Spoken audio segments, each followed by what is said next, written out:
Alright everybody, we are back.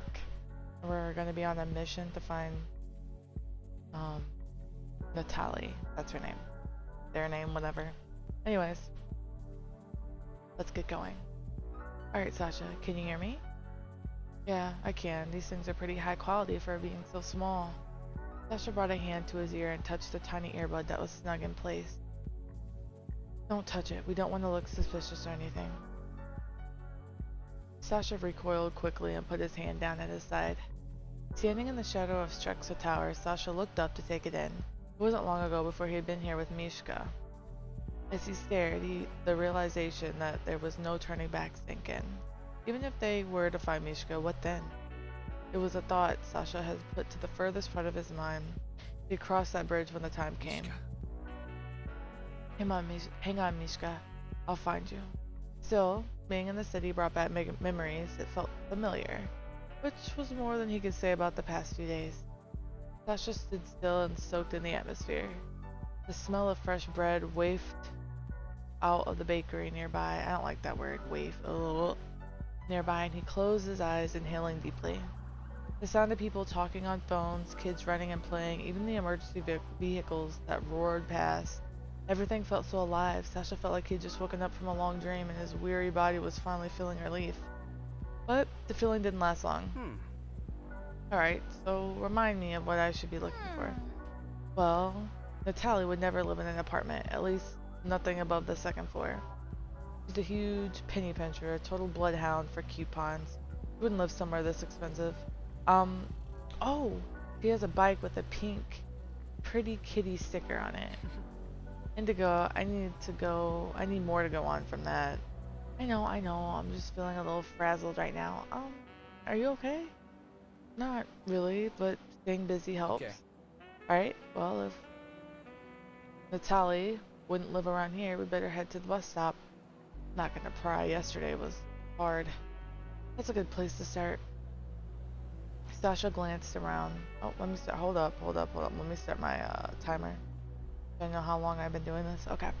Sasha glanced around and eyed the passerby as they went about their normal business. The subway is pretty packed around this time, and I don't want people thinking I'm talking to myself. Sasha started in the direction of the Closet bus stop. He hurried across the street. He lifted one hand to shield his brows from the sun, and he looked around for the right bus line. Against the lit-up ad at the bus stop's bench, a tall figure leaned against the fiberglass. They were adorned in bright, vibrant neons and a large brimmed hat. Sasha slowed his gaze, narrowing on the figure. I've seen them around the city before. Oh, that's Neo. They're one of our informants. They're sure to have some kind of info on Natali. They kind of know everything. It's a little scary. Sasha took a deep breath and started towards the neon cowboy. Wait, Sasha? Sasha stopped in his tracks and spun around looking deflated. What is it? I was so close. Do you have any money on your C-card? They're kind of freelance, if that makes sense. Sasha's arms crossed over his chest. Back still to the stranger. Why didn't you... Okay, no, I don't have any money. Just give it a shot. Worst I could do is turn you down. Sasha groaned and turned back around. Bright stranger tilted their head up just enough to settle their eyes on Sasha. Hey, hi there. Looking for something? Oh my god, they're so cute. Sasha inhaled slowly through his nose and put on the most convincing smile he could, doing his best to ignore the voice in his ear. He uncrossed his arms and sunk both his hands in his pocket.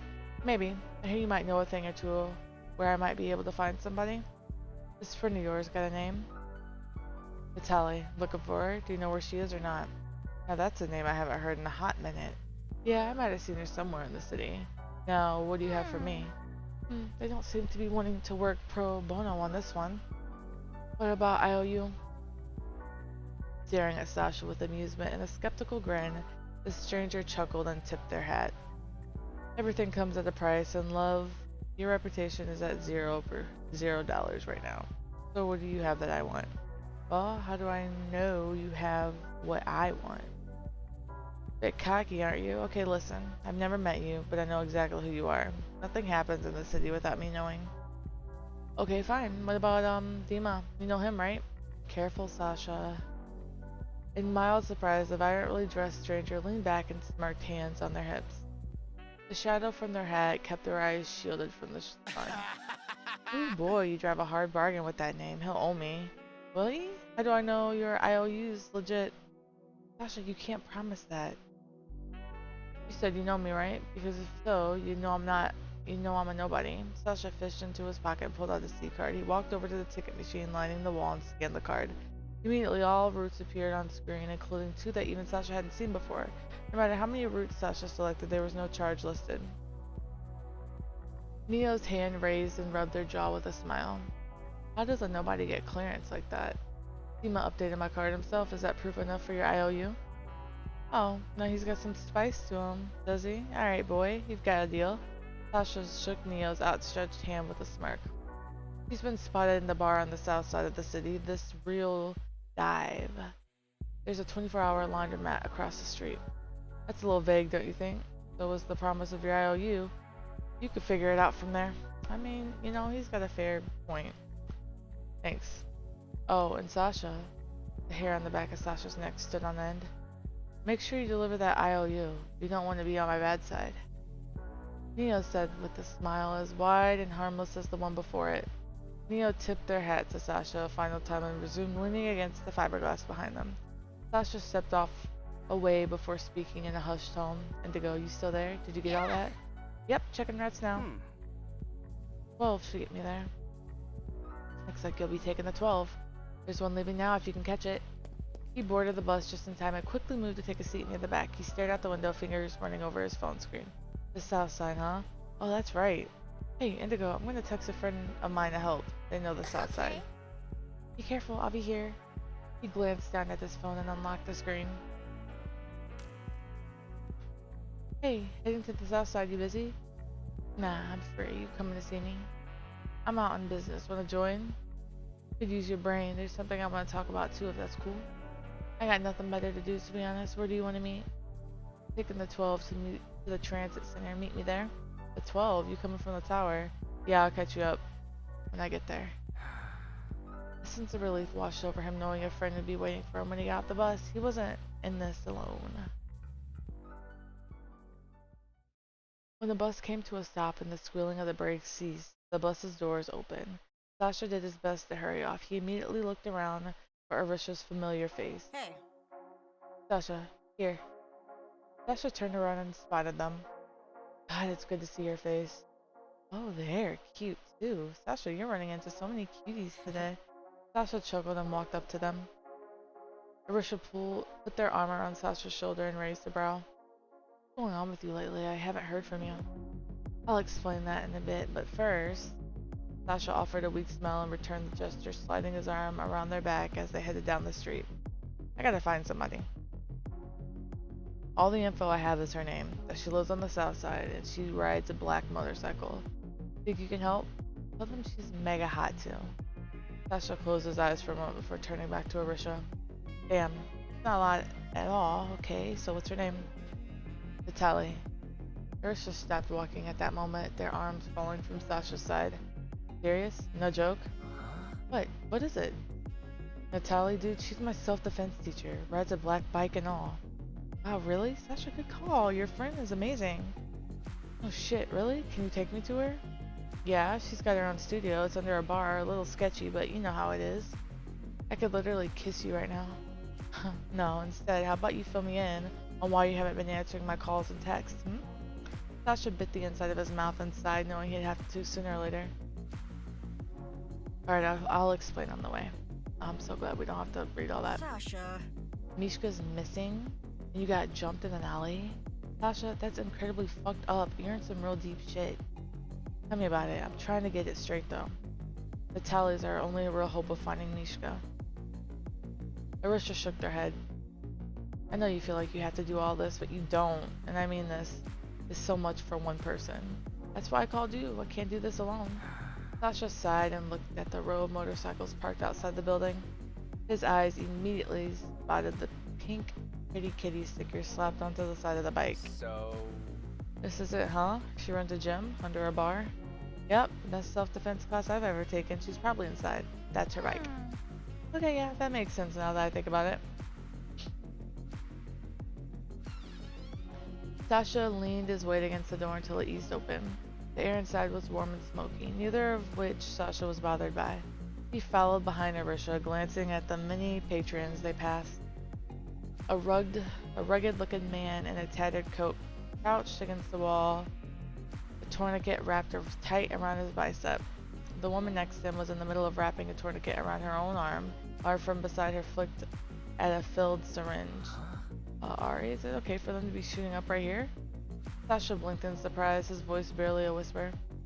Arisha took a deep breath and guided Sasha towards the hallway. It's better if they do it here. We have medical volunteers around, and we can take care of them if something happens. Not much, but it's better than being out there alone in the city. Sasha looked over his shoulder at the patrons in the bar and noticed that not a single person sat alone. So, like a rehab center? Think of it more like a halfway house. A lot of folks that come through here don't even have C cards, so affording rehab is definitely out of the question. Better if they're here, though, or we can look after them, better than being in the city alone anyway. Sasha followed Arisha through the tight hallway and down a flight of stairs lined with neon lights. The door at the end of the hall had no sign, just an intercom next to it and a large steel handle. Arisha's nails clicked against the intercom's number pad. The door buzzed in response and opened. Arisha motioned towards the handle. Sasha grabbed it and stepped inside. It was quiet with the exception of a distant radio playing. Rapid footsteps, wait no, paw steps approached. The jingle of a collar was loud and clear. Uh-oh. Sasha, look out! A dog the size of a bear flew through the air and crashed into Sasha's body. Ooh, aww. Tail wagging fearlessly behind him, the big beast knocked Sasha to the ground and stood over him panting. Sasha groaned and turned his head, trying to avoid the onslaught of a dog kisses he was being assaulted with. What the meatball dude? Arisha couldn't help but laugh. Soon a tall woman stepped into the room, heels clicking. She quirked an eyebrow, hands set on her hips. Alright, meatball, that's enough. Come, boy. Oof. The dog gleefully bounded toward her, his slobbery mess splashing along the floor as he did. Yuck. Be right back, Sasha. I have to, go take care of something. Yeah. Arisha helped Sasha up off the ground and brushed off the front of her shirt. Arisha, I didn't expect to see you until tomorrow. Is everything good? Yeah, this is my friend Sasha. He said he's been trying to find you. The woman's smoky eyes glanced between the two, eyeing Sasha with what could only be described as judgmental stare.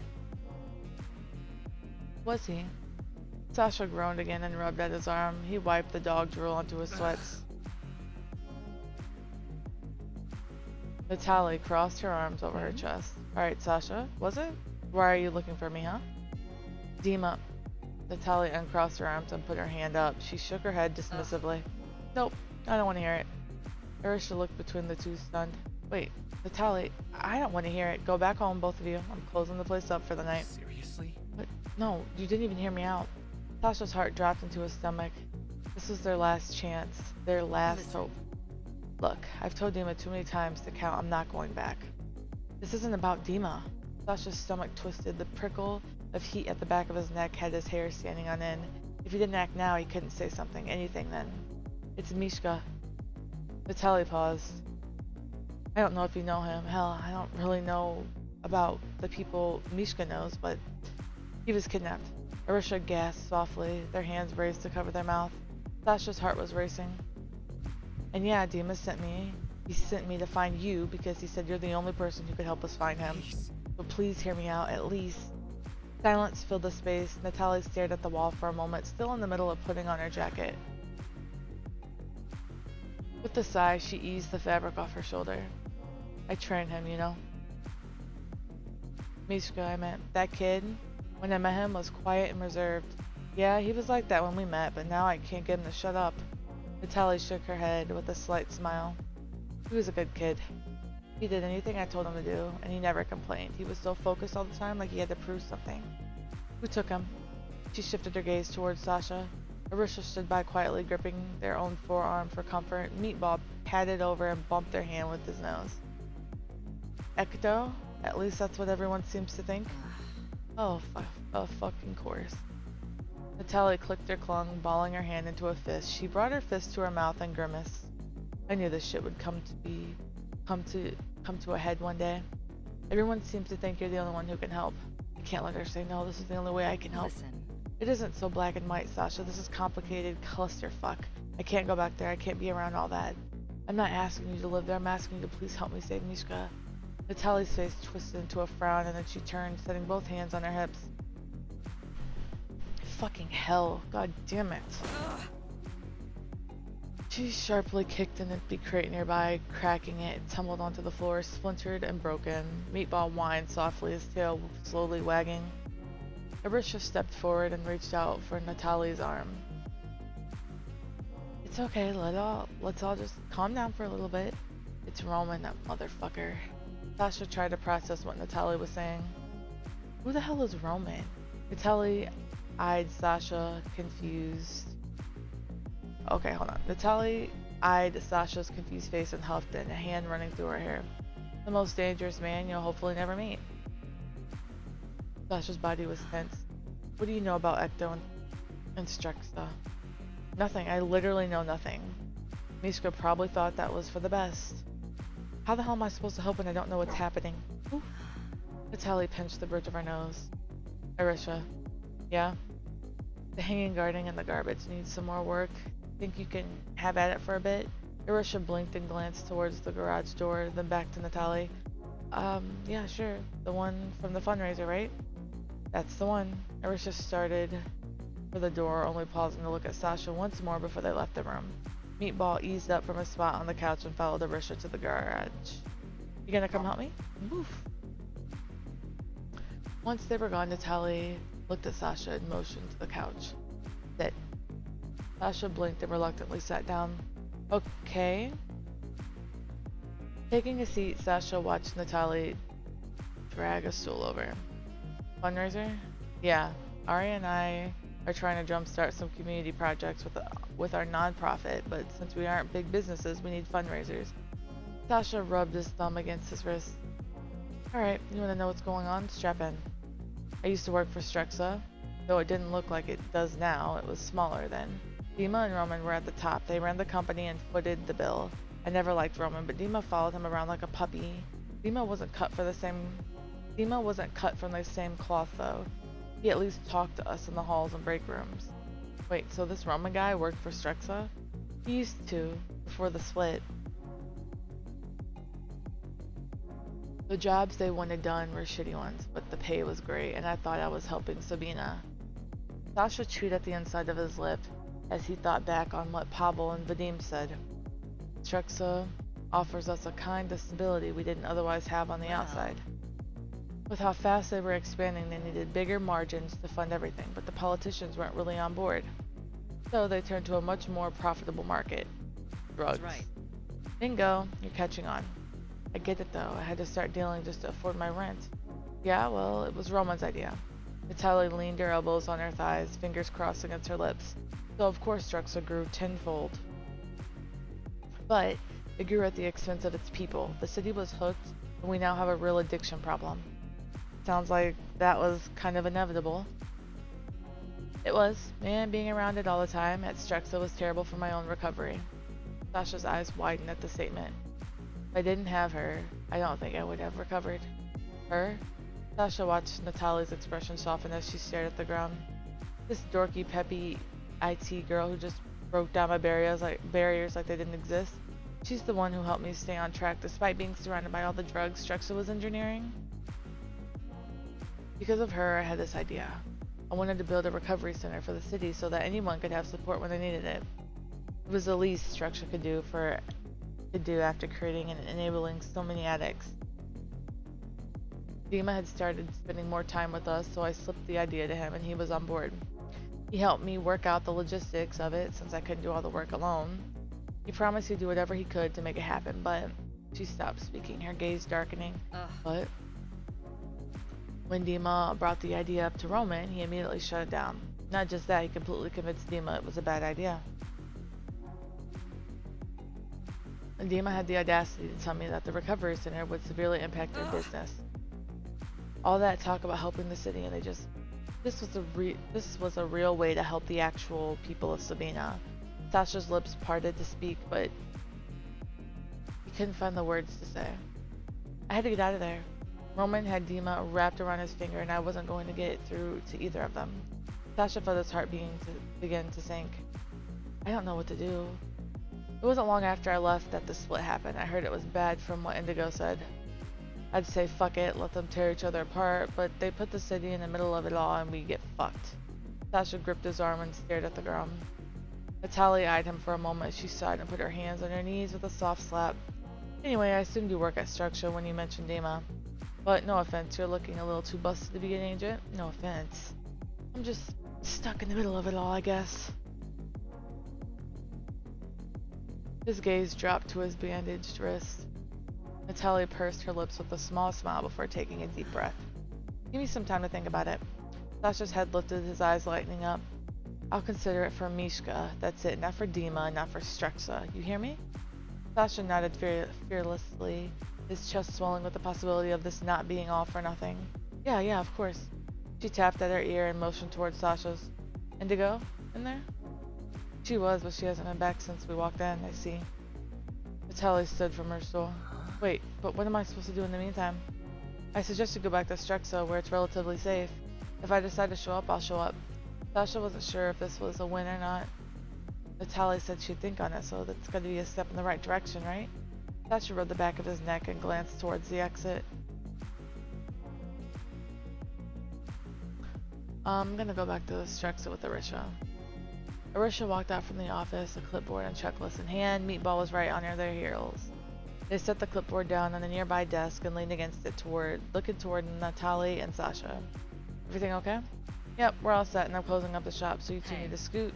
Sasha, you got someone who can go home? A bit late to be out walking alone. I got him.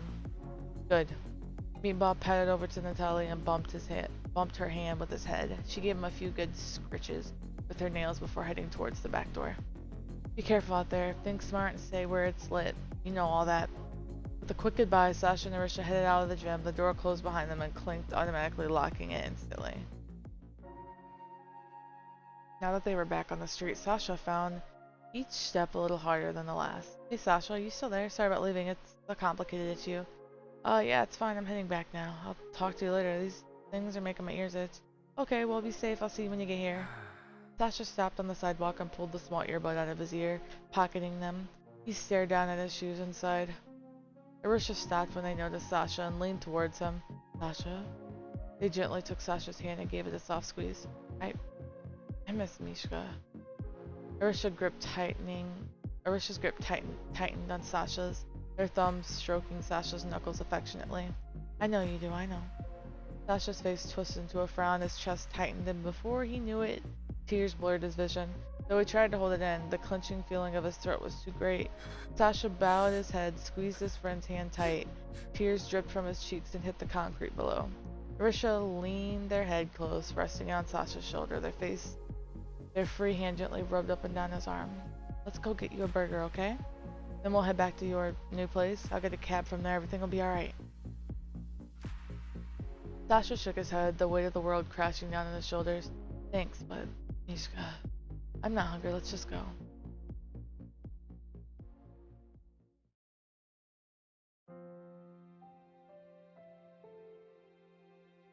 The ceiling above the cell Mishka laid in was laden with small cracks and crevices. His gaze traced them as time dragged on. Time isn't even. He had long since lost track.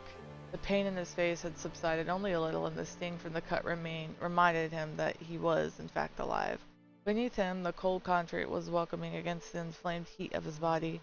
Purple bruises were forming where the wrists remained tightly bound. As he stared at the ceiling, his half-lidded gaze settled on a water-stained tile. A heavy feeling in his chest bound his heart in a tight squeeze, and every breath felt like a chore. He closed his eyes and exhaled slowly. When I close my eyes, it's always you I see. Aww. I absolutely destroyed you. Do you even know how to play a racing game?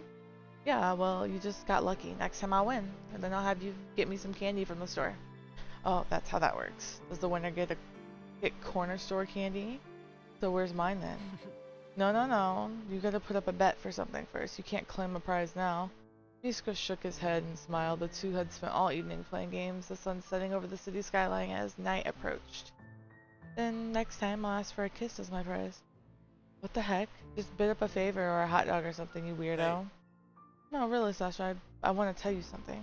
Hey, Mishka, let's go get something to eat, okay? I'm like really hungry. But no, really, I just want to go get something to eat. Why is Sasha avoiding this? I feel like Sasha knows what he's gonna say. Mishka's shoulders dropped. He nodded and put on the best smile he could offer. Yeah, okay, cool. Things are just nice the way they are, you know? Come on, I'm dying for a chili dog. Mishka sighed and tried his best to roll onto his side, groaning as a sharp pain radiated up his back. So tired of being alone. So tired of loneliness. But I'm never alone, am I? You're always in my thoughts. He bit his lip, resisting the feeling of a lump forming in his throat. So scared. The sharp, gripping feeling in his chest returned. He gasped and squeezed his eyes shut. Alright. And here's the training room where you'll be spending a lot of time with Natali. She'll teach you how to fight, how to defend yourself, and how to move through the city undetected. Any questions so far? Mishka nodded and looked towards the window door of the training room. After peering inside, he glanced back at Dima. How long until my C card is processed? I got another notice today. Dima scratched at his chin and set his other hand on his hip. I imagine it's going to take a week or so, but I can also expedite it if I make a few phone calls. And you're sure it will go through because I have to get this card. I can't leave Sabina. Sorry. I promise, I'll have it taken care of. You're a Strexel worker now, and that means you'll be protected even from deportation. I don't have citizenship or even a visa. You underestimate me, Mishka. Okay. Welcome officially to Sabina. I don't want to lose you. The door creaked open. Mishka turned his head just enough to glimpse a dark figure sliding into the room and keeping to the wall. Even though it was painful to do so, Mishka propped himself up onto his elbow and used the momentum to sit up. He winced. The figure pushed off the wall and stepped closer. Their pale, golden gaze stared down at Mishka, expression calm. Mishka narrowed his eyes and propped his arm onto his knee to rest. How generous of you to come visit. Where's your owner? Ida. There are leash laws in the city, you know. Mishka sneered and wiped at his mouth with the back of his hand, smearing old blood stains that were there. That's enough. I've come to ask you about Pavel's research. What makes you think that I'd say anything, even if I did know? Pavel is working on a new drug. What do you know of it? I've been in here this whole time. How am I supposed to know what the fuck you're talking about? This would have been a drug he's been working on for a while, so what is it? I'm not telling you either way. Is Pavel working on a drug without an additive property? Mishka grinned and turned his head away with a dramatic shrug of his shoulders. And what good would that do? We all pump drugs into the city so we can fight over who owns it? Wouldn't making something without the risk of addiction be bad for business? Mishka maintained his cheeky sneer. Dima would be out of business if that were the case. Ada narrowed his gaze, fingers biting into the metal fencing of the cell. Why do you continue to protect people who clearly do not care about you? Okay, first of all, at least all I know is Sasha cares and Natali cares. Mishka scowled towards Ida, and with a bit of effort stood up. I could ask you the same thing. Shaking his head, Mishka stepped closer to the cell barrier.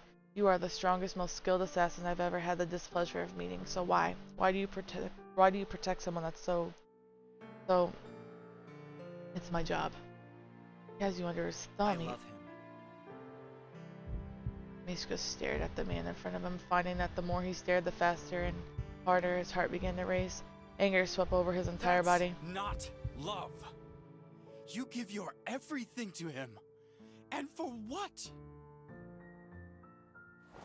Snarling, Mishka pressed close to the barrier and kicking it, slamming his foot into the hard metal over and over. You give and you give and you give, and he just takes it all and he doesn't give it back. He doesn't even look at you the way you look at him. Ada stepped back and let his arms drift to his sides. His expression remained deadpan while he watched Mishka's tantrum. You can't be without him, and it terrifies you to lose him, and you can't see yourself without him because there is no one. There's no you without him. That is not love. Mishka's knees felt weak, his body heavy. With a choked sob, he found himself sliding down the barrier. His head hung low and pressed against the metal. That isn't love. You're just afraid to leave him. Not love. The door slammed shut. Alone once again, Mishka brought his legs close to his chest, curling up on the cold concrete. How do we fix this, Sasha? Aww.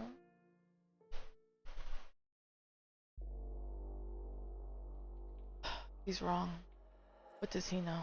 He cannot begin to understand me. Pathetic. Mishka is pathetic, and he knows nothing.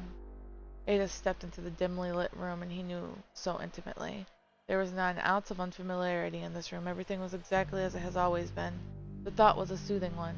Ada stepped across the dark carpet and approached Roman from behind. Roman sat at a big vanity surrounded by luminous lights that framed the mirror. Excuse me. In one hand, he clutched a compact. In the other, he patted the scar across his face with a cotton pad, taking great care to cover every inch. He said nothing at first, only continued to drag the pad against the concealer before dabbing the bridge of his nose. Ada watched him, content with that alone. His gaze shifted towards his own reflection, noticing the smallest hint of a smile on his face. That is not love. He tore his gaze away, his hands clasped behind his back. His smile disappeared as quickly as it came. Roman peered over in the direction of Ada's reflection, observing his averted gaze. Did you visit Mishka? His tone was flat and almost uninterested. The inquiry did nothing to divert his attention on task at hand, and painting his face was one of the utmost importance. Ida nodded, his arms dropping to his sides. The man set the compact down and picked up another from the spread in front of him. He opened it and began blending the edges. The scar was almost completely hidden at this point. And? He is as uncooperative as before. We're not going to get anything out of him like this. Roman scoffed and used his fingers to brush some powder along the curve of his cheekbone. Doesn't surprise me in the least. If it's one thing Demas seems to be exceedingly irritating at, it's finding loyal subordinates. Ida stared at the floor and his thoughts drifted. How is his cut healing? Ada looked back up, the light from the vanity creating a glowing ring in his irises. It's healing, though it will surely scar. Pleased with the answer, Roman let a wicked smile spread from ear to ear. Good. Honestly, that's me being merciful after what that rat did to my face. Ida closed his eyes, grimacing at the memory. You should have let me kill him back then. Roman couldn't help but laugh, the chuckle flashing his perfect teeth. That's right, I had to hold you back then, didn't I? Ida nodded, moving an arm to hold the other just above the elbow in a loose grip. You almost took my eyes, so you took Dima's. All on your own, too. Ida took a deep breath, otherwise stood still and quiet. Roman narrowed his eyes on Ida's reflection again. Ida was a quiet man by nature, but this was so different. When the silence settled between them, Ida felt a hint of discomfort, where there usually would be none. Ooh. Is he, questioning his love and loyalty? As I understand it, go on. Immersion is looking into the non-addictive drug. Roman sighed with increased exaggeration, his hand snapping the concealer compact shut. Ida was instantly hushed. Ada. Okay, my bad. I don't want to hear about that right now. After opening the vanity drawer, Roman began to set the items back inside. The drawer was organized and tidy, every item in its precise place. He eased it closed. Now that his face was taken care of, Roman turned in to see, eyeing Ada. But a chill danced down Ada's spine, the back of his neck tingling. Now Ada lifted his gaze and met Roman's, his breath hitched in his throat as he forgot how to breathe. He obliged and neared Roman, heart racing. Roman reached out and grabbed Ada's wrist. While the grip was firm at first, Roman's fingers brushed at the soft skin of Ada's wrist and loosened. You're on edge. His voice was hushed. Black strands of hair fell over Ada's features as he tilted his head, cautiously lowering himself into Roman's lap. When he was met with no objection, he leaned close. If it's obvious, then I apologize. It was something Mishka said, that's all. It will pass. Roman cupped Ada's jaw in the hand and turned his head, bringing his lips near Ada's ear. Don't listen to a word he says. You are perfect. The word held so much weight that, hearing it roll off Roman's lips like that, Ada felt a wave of heat spread down his thighs. What the fuck am I reading? Heat spread. I'm kidding. His exhale was shaky and uneven. Ada turned his nose to settle under Roman's jaw. His eyes closed. Roman smiled and let his hand drag along Ada's back, one finger at a time. You are perfect. That's all it took, Ada.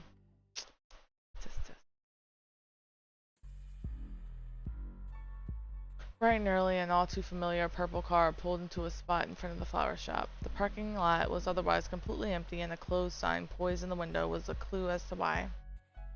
Vadim gripped the wheel of the sports car and leaned his head back on the headrest behind him. He took a deep breath, flexing his fingers.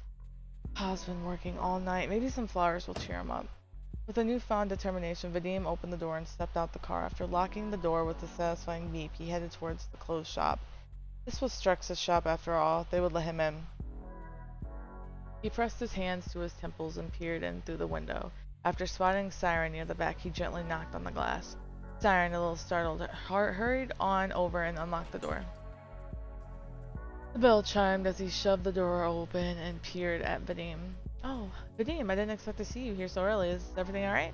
Yeah, no, everything's fine. I just thought I'd stop by to get some flowers for real this time.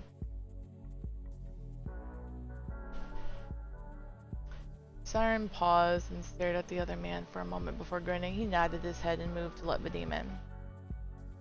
We're pretty close to open hours anyways. I might as well just leave this door unlocked. The two headed further into the store. Siren made the cash register and began counting his drawer while Vadim started down an aisle for roses, surveying each bouquet. The many rows of flowers and ornate arrangements in the shop were no stranger to Vadim. Neither was the strong floral scent he found himself surrounded by. He pursed the next aisle, carefully glancing at the bundles and baskets with indecision. Well, when you know what you want, Vadim, I'll be at the front. I have to finish counting this drawer before we open. Vadim smiled at the cashier and went back to surveying his choices. The basket might be nice, but he'll know right away that those tulips are fake, even if they are just for show. Buying flowers for Pavel is like cooking for a chef. Stopping in front of a large arrangement, Vadim tilted his head and contemplated a variety of colors. Purple, blue, orange, and yellow flowers. Together in a festive bunch. No, that's one too big. I don't even think I could fit it in the coupe. The bell on the front door chimed loudly as another patron entered the store. Good morning. Please let me know if you need anything. Will do, cutie, but it looks like what I'm after is over here. With a smile, Neo tipped their hat towards Siren and stopped short of the front counter. The spurs attached to their high-heeled boots tinkled as they rotated. Neo motioned towards Vadim and gave the countertop a good pat before they turned towards him. Oh, okay, I'll be here, just doodling, working. Having finished counting out the cash register, Siren had busied himself doodling on a piece of paper. He stuck his tongue out as he did. When Vadim heard the familiar voice of the informant, he turned and peered over the top of the aisle. Rounding the corner, he held his hand out with a wide smile. A wide smile? Wow, I don't know. Neo returned the gesture and grasped Vadim's outstretched hand. They shook the man's hand vigorously and chuckled. It's been a while, my friend. I'm glad I was able to find you, though. Really, you're not too hard of a man to track down. Good to see you too. Vadim chuckled, squeezed Neo's hands, and set his other one on top of their grasp just before they both let go. How's the freelance life? Still getting by alright? Neo puffed out his chest and grinned, standing up straighter. You know what, and you? You like working for the man? Vadim shook his head and chuckled, grinning at Neo with a sparkle in his eye. He shrugged in the other direction. I like having a job security, the whole thing. People always go for some kind of information they don't want others to know. That's my job security. Neo winked towards their friend. After a moment, they reached into their jacket and started fishing for something. Vadim watched curiously. Speaking of information, so you know that thing you wanted me to look at a while back? Vadim could only chuckle in response. That was a while ago, Neo. I don't think... And Neo pulled a manila envelope from their jacket, their eyebrows lifting as they held it up triumphantly. Vadim's grin turned into more of a look of disbelief the longer that he stared at the envelope. He glanced back at Neo, then the envelope again. It truly is, my friend. I found something. What happened? Oh. A loud yawn could be heard as one very sleepy Pavel rubbed his eyes with the back of his hand. Greggily, he glanced down towards his lap where the tulip curled tight and snug against him. Don't worry, Tulip. Vadim will only be gone for a little while longer. He said he'd bring some tea to wake us up. No attitude, Missy. He'll be back soon. He gently petted the rotund cat's back and slid a few fingers under her ear for delicate, soft scritches. She leaned her head against his touch and purred happily. Pavel smiled down at her affectionately through heavy eyelids. There he is. Tulip protested with a chirp and jumped down from Pavel's lap. She scurried away to find a new place to sit. Once the elevator door opened, Vadim hurried out with a basket of pink peonies all nestled together. In his other hand, he held a drink carrier, which was smelled like coffee and tea lattes. Pablo blinked in surprise and slid off the stool he had been sitting on. He took the drink carrier and set it on the table nearby, carefully not to spill it. Vadim? Peonies? That's a little surprising, but they're beautiful. Speaking of surprises, I have one. A grin spread on Vadim's face as he set the basket down next to the drinks and turned toward Pablo. So do I. Closing the distance between them, Pablo lifted on the tiptoes and kissed Vadim on the cheek. Another surprise? Weren't the peonies enough? This one's better than the peonies. Ooh, tell me yours first then. Pavel's arms wrapped around Vadim's forearm and squeezed into a pseudo hug. Vadim dropped an envelope down on the table in front of them. What's this? A surprise, I think we have a lead. Dumbfounded, Pavel looked between the envelope and Vadim. Wait, a lead? Like a lead? Did someone spot her? The bodyguard pulled up a chair next to Pavel's stool, smiling contagious excitement. The envelope's seal had already been broken. Open it! Laughing, Vadim pulled out an article snippet and a few blurry photos that might have been taken from a cheap cell phone. Vadim tapped the article. A small group of cloaked suspects were seen leaving the governor's personal estate on the night his body was found. He lifted his brows and smirked at Pavel before continuing. Further investigation would be conducted alongside the allegations of the governor's involvement with the human trafficking. Pavel tapped the article wide-eyed and the damn near toppled over the stool he was sitting in as he stood. My God! Vadim, this is in Greece. They spotted the group in Greece. I have family in Greece. Now you have family in Greece. We have family in Greece. What are we waiting for? I have so many things to pack and so many notes to write for someone to water the plants, and you finally get to meet my mom. Easy, okay? We don't know yet if it was her. We'll need to look into it. Besides, we can't go anywhere until you finish you perfecting the nightshade. Oh. Well then, pack your bags, mister, because Pavel hurried to another lab table and spread his arms out. Arranged on top of the sleek metal was a mess of beakers, burned, and vials. I finished. Surprise. Wait, you finished it? And you didn't nap? Yes, the preclinical testing stage proved to be really promising, and every test conducted so far has been incredibly efficient. I'm certain this is it, Vadim. Spinning on his heels, Pavel grinned from ear to ear. But that's not even the best part. What's the best part? You going to bed? Pavel's smile was as wide as it could be. Initially, we were looking into how this new formula works on neurotransmitters in the brain with the reward system of the dopamine. And the goal was to figure out a way to turn the volume down. So to speak on the trial drug's reward signals was basically we were able to isolate the non-addictive properties of the strain and amplify them. So, taking a deep breath, Pavel's grin turned into uncontainable joy. He was almost vibrating. It made way more sense to turn our efforts into a pharmaceutical. Strexa has made a pharmaceutical drug to combat addiction. We aim to release it soon in recovery centers within the city.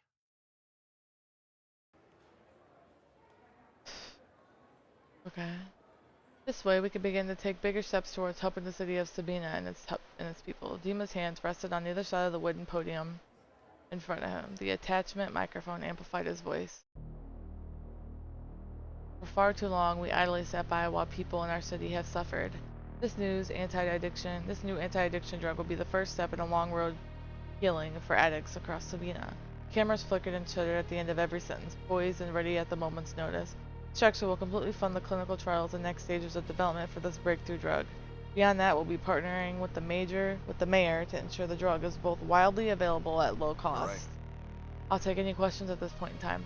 The crowd erupted, clamoring to get a word or question in. Roman's thumb pressed the volume button of the sleek plum pad held until it was muted. He stared at the illuminated screen as the press conference came to an end and the stream cut out. Ooh, I thought that was Vadim for a second. Just a quick second. Excuse me. Ada and Riker stood quietly by. The room was silent, save for the crackling of the flame in the modern fireplace. Sir, is there anything I can... The sound of Roman's growing laughter silenced Riker. He's practically spitting on me. This motherfucker is actually spitting in my face. Roman let out another chuckle as he stood from the sofa, tablet still in hand. That's just fantastic, isn't it? Roman lifted a hand to run through his hair, stopping near the back of his tightening his fingers into the roots. His other arm dropped to his side, still cradling the plump head. Whipping around toward Riker, Roman's smile was wide and provoking. He tilted his head back to laugh louder. Riker felt a prickle at the back of his neck and mirrored a smile. He nodded and let out a faint chuckle. First, this guy decides to blow up our warehouse, right? Right? And then, Roman spun on his heel, approaching the large glass window and the curtain that covered it. His laughter shook his shoulders. And then, he decides to brick my business. He wants to take away our market. And for what? So he can control my city? Can you believe this guy? Riker nodded and continued smiling, his laughter growing to accompany Roman's. He shook his head and rubbed the back of his neck. Yeah, that is something else, huh? Ada stood silently by, ever observing and watchful. Roman neared a marble countertop and leaned against it, his teeth flashing in a wicked grin. The best fucking part. The best fucking part is my fucking brother is helping him do it. Who's his brother? Without warning, Roman's wicked smile contorted into a snarl, and he slammed his plump head into the marble counter and he had been leaning on. Is Sasha his brother? Or am I fucking tripping? Riker backed up, heart racing. How the fuck did he convince... No, okay. How the fuck did he convince Ilya to turn his back on me? Wait, is that Sasha? I'm confused. He slammed the plump pad into the counter once again, cracking the screen on impact. Dima's fucking me over. How fucking dare he, after everything I made him who he is? Another slam. This time, the device splintered into several shards of debris, pieces of glass and metal scattering across the counter surface. Ada exhaled slowly and watched Roman, his gaze softening. Riker was rigid, every hair on the back of his neck standing on end. His lips tightened into a thin line and his pulse was racing. If I could... They're both looking down on me. Roman slammed his hand into the remaining shards of the plump pad, sending more debris flying off the counter. Blood trailed down the side of Roman's hand, large droplets blotting over the glass pieces. Ada closed the distance between them without a second thought and reached for Roman's bloodied hand. He turned Roman's palm over, checking to make sure no shards were embedded anywhere. After a few seconds of allowing Ada to look his hand over, Roman swiftly pulled it back and cursed under his breath. I should have expected this, right? Ilya always finds ways to undermine me. He always has.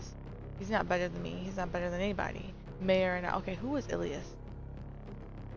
Those rats know addiction is fueling our operations. Dima himself relies on it. There's no stronger market. This is absolute. And suddenly silence. Roman curled his hand into a fist and brought it up to his mouth, his eyes closing as he took a deep breath. There's still time to correct this misstep. Ada stepped forward and started for the door. Dima has forced my hand on this. It's time we paid our guests one last visit. I'm done being nice. Is this about Mishka? The afternoon sun attempted to squeeze its way through the small openings in the curtain over Sasha's apartment window. The curtains kept the daylight at bay and kept one very tired man in the confines of his bed. Sasha rubbed his eyes with the palm and yawned loudly. He rolled over, tangled in his sheets and hugging his pillow tight to his chest. I half expected to see my old room again.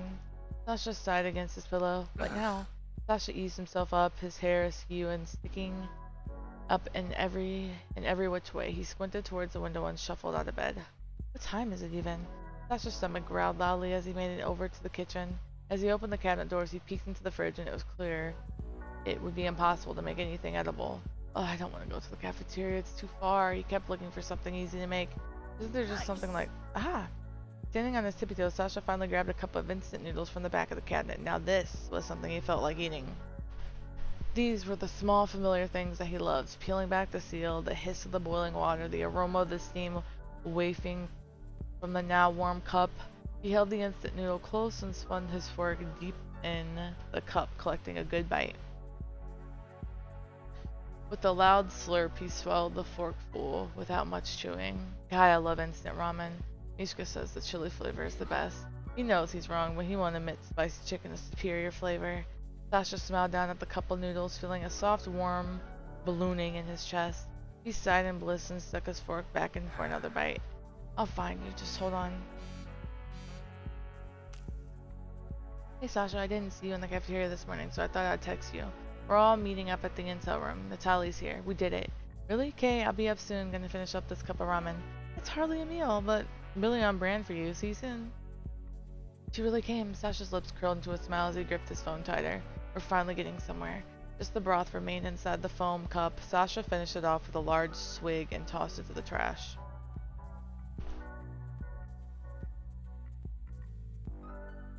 Alright. After making sure he had his phone, Sasha hurried out and shut the door behind him. Still not too familiar with the layout of the massive building, he did his best to try and remember where everything was. A few confusing elevator rides later, and one stairwell he definitely didn't want to go up. Sasha headed in a direction that seemed vaguely familiar. As he walked down the way, Sasha saw a familiar crop of navy hair. Dima walked at a brisk pace and glanced at his watch, hardly seeing Sasha at all. When Sasha was close enough for the other man to hear, he called out, So... "Where's the intel room?" Dima stopped in his tracks and glanced up, spotting Sasha. He blinked absently and turned toward the door to the left. "Here, actually, you were almost there." He offered a soft smile and motioned towards the door. "You headed inside?" "Yeah, Indigo texted me that Natalia is here." "All thanks to you, Sasha."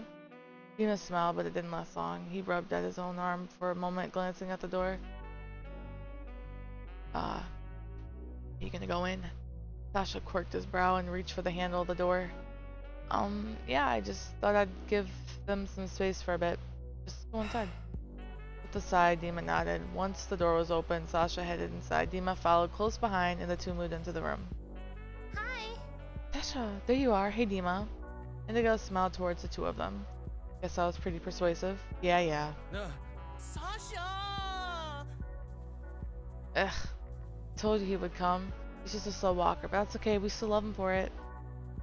Jesus, Pav. Dima glanced around the space and headed towards the table. Natali, who was standing near Indigo, with one hand on the table in front of her and the other on her hip, glanced up at Dima as he entered. She nodded in greeting and turned back toward a large digital map projected on the table. After acknowledging Natali with a nod, Dima both gave Indigo and Pavel a small wave. He became oddly quiet. Sasha headed towards the table and turned his attention toward the others. Pavel followed behind him. "Hey, what's all this?" He motioned towards a large display in front of him. Indigo leaned back in her chair and smiled up at Sasha. "Well, it's the map of the city's districts, and right, here's where we are going to be sending out our first shipment of Nightshade tonight for the clinical trials." Pavel interrupted with a joyous grin, practically shoving Sasha out of the way. "The what shipment?" "The shipment of Nightshade, the clinical trials. We have to send it out into the lab to get the trials started." "Wait, so you finished it?" My god! "Sasha, where have you been all morning? I finished it last night. There was a press conference about it this morning and everything." "He was sleeping, remember?" Sasha looked over at the map again where Pavel had pointed. "So you finished the drug and you're shipping it out of the harbor?" "Yep, the harbor. Like on a boat?" "A big-ass boat." Indigo simply shook her head with a smile and patted the purple-haired man's back. "I love you, Pav. What kind of beast can produce that much product in such a short time?" Natali sighed and straightened up. The idea behind rushing the press conference was to hopefully keep Ecto distracted. Ideally, the news about Nightshade will give us some time to cover. "Let's go in and extract Mishka." "That's the idea, yes? It's a bold move, but you know Roman best. We don't have much time then." Listen, "Pav, I still don't know how you pulled it off. This prescription drug could change a lot of things for the city." "That's what we're hoping for." Dima turned his gaze towards Natali inside. "Natali, I can't stress enough how glad I am that you're here with your help finding Mishka's. To be clear, I only came because of Mishka. If you lose him..." I know, and this is my mess to deal with. I was careless both with Sabina and with Mishka." Dima averted I'm his not gaze. the only one you need to make amends with, Dima. Just do better. You have the means. You just need to do better. For Sobena. "Oh, Sobena, my bad." Dima nodded softly and glanced at the table. If this drug works, Natali's voice was soft. Sorry guys, I gotta fix my headset. Soft while she stared down at the map. Her fingers slowly brushed along the intricate road and highway system. Her eyes lifted it will to be stare a at step Dima. in the right direction. Pavel watched Natali for a moment just before he reached forward and took her hand in his. "We can start providing real help for Sobena, the way you always envisioned, and it all starts with the clinical trial." Natali rolled her eyes playfully but made no move to remove her hand. So, Vadim and I are going to head off to the drop-off point in a little bit to get everything ready, you know? I'm so excited. It's like sending your baby off to daycare. I don't think it's like, you know, what? It's fine. It's your baby, I guess. Please don't have a baby. What? I would be an amazing father. Where's Vadim anyways? He's refilling his weapons before we head out. Hey, Was refilling. Everyone's ready now? Everything's ready now? Vadim leaned on the door for a moment of the meeting room. Refilling. Pavel laughed and reached up to ruffle Sasha's hair a little. His daggers are laced with the poison I made. Just has to refill these little containers in the handle. It's pretty cool, really. Why did I expect anything less? It's super deadly too. Just one stab will probably kill you in like 5 minutes. It was tricky to make at first. There was like this one time I spilled on myself and I almost. Bob, I can and will leave without you. Maybe tell the story. Despite his protest, Pavel waved a quick goodbye and bounced over to Vadim. Well, good luck with the shipment, you two. We'll be sure to figure things out while you guys are securing it. Yes, stay safe. And Vadim, stay on your toes. We will, and you guys find Mishka, bring him home. We will do what we can. Keep us informed and updated. Good luck. Excuse me. With a soft smile, Vadim nodded towards Natali and Pavel, made his way over. Once out, Vadim closed the door behind him. Through Pavel's voice could still be heard through the hallway. Natali let her shoulders relax and turned towards Dima. Okay. We don't have much time to figure this out, so I suggest we get started. Dima and Indigo nodded, and all three began to study the map before them. Indigo, what have you got? Indigo motioned to a segment of the map, using her index finger to pinpoint a specific location. Mishka's tracker stopped sending updates in this area around the time that Vadim said Mishka was no longer where we received his distress signal. Right, and we immediately started tracking suspicious vehicles in that area and investigated their destination. We've had repeated run-ins with Ecto at this spot, so my guess it's a hot spot for them. We sent Jonas to investigate since he seemed very likely Mishka was taken there, but we were unsuccessful. Still, that confirmed we were likely in the right spot since Ada was present. Before that, though, Jonas was able to get in easily, so I don't think they expected him to be there. That he must have been onto something. Indigo began circling areas of the map with her finger, leaving small notes where she could. I haven't been out that way in a while, otherwise I would have noticed an increased activity. There's a higher chance they'll expect us if we approach this from the same angle, so Natali may need to run another sweep of the area to assess our options. Not a problem, should be an easy in and out operation. Sasha watched the others delve into the map as he rubbed his arm. What am I even doing here? His gaze dropped to the floor. It's not like they need a stand-in informant anymore. Now that Natali's here, I really don't know how I can be helped. Sasha took a deep breath, his chest growing tight. He leaned into... What does this do? Oh!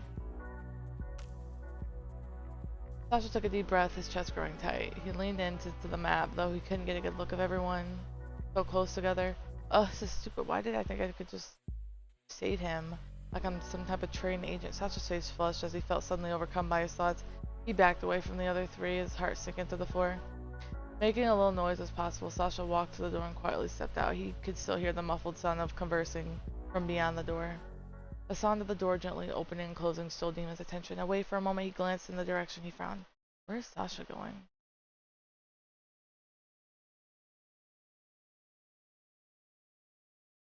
Okay, we're gonna stop right there, folks. This was a very good episode. I will say that. I'll catch you in the next one.